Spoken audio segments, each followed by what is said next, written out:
an active runner, cyclist, and swimmer. You wouldn't think that that describes a 2-time kidney recipient, but it does. That is our next speaker. He currently serves as president of the Rhode Island Organ Donor Awareness Coalition. He lives in Narragansett and is a mortgage broker for Coastway Community Bank. He also participates right here in the Contemporary Theater Company's improv groups, which performs Friday nights at 9.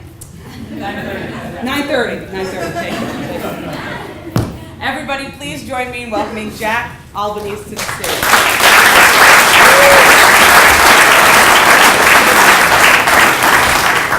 Thank you, Liz.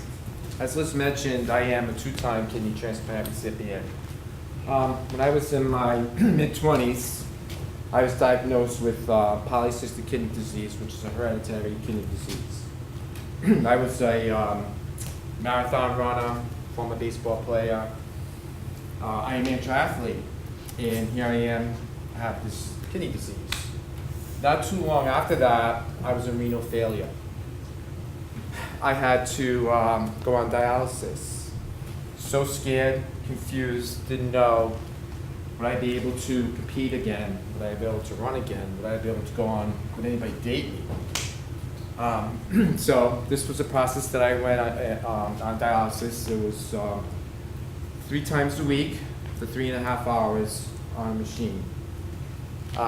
It was just very difficult for me because being so active. After 2.5 years, I was able to get a kidney transplant from a pediatric donor, which at the time was very risky. Got the transplant, felt great, recovered really quickly. So I was back, competing. I started my own business. I think life was great. Well, after 13 years of having this kidney, it started to fail. So I knew what the consequences were going to be, and I tried to, I was in denial and tried to, I'm going to be okay, I'm going to be okay. But I had to go back on dialysis. The second time was really difficult because they didn't know if I was going to be able to get another transplant. The wait was longer. I already had these antibodies. So it was a very difficult process. I waited 3.5 years to get to the point where I didn't know if I could continue living like this. Made it through the holidays at that time, and then on January 12th, 2010, I get a phone call, and there's a kidney for me, a perfect match. I go right to the top of the transplant list. Amazing. Next day, I have this transplant.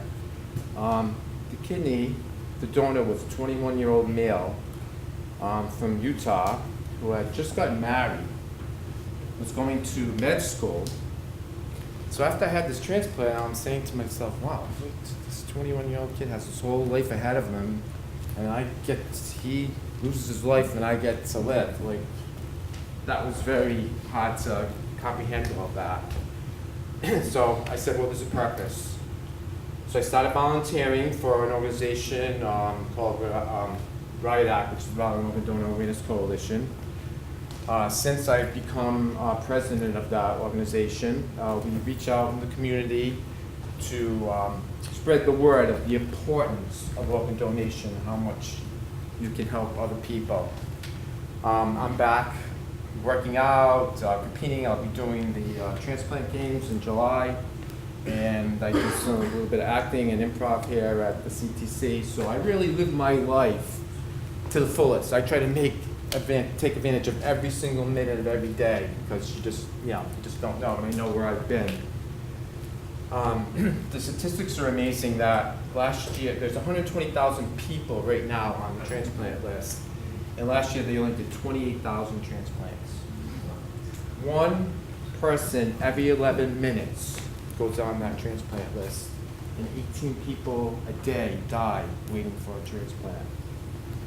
April is going to be Donate Life Day, or Donate Life Month. So we're here to kick that off. I'd like to see everybody raise their hand that has a heart on their license who's an organ donor.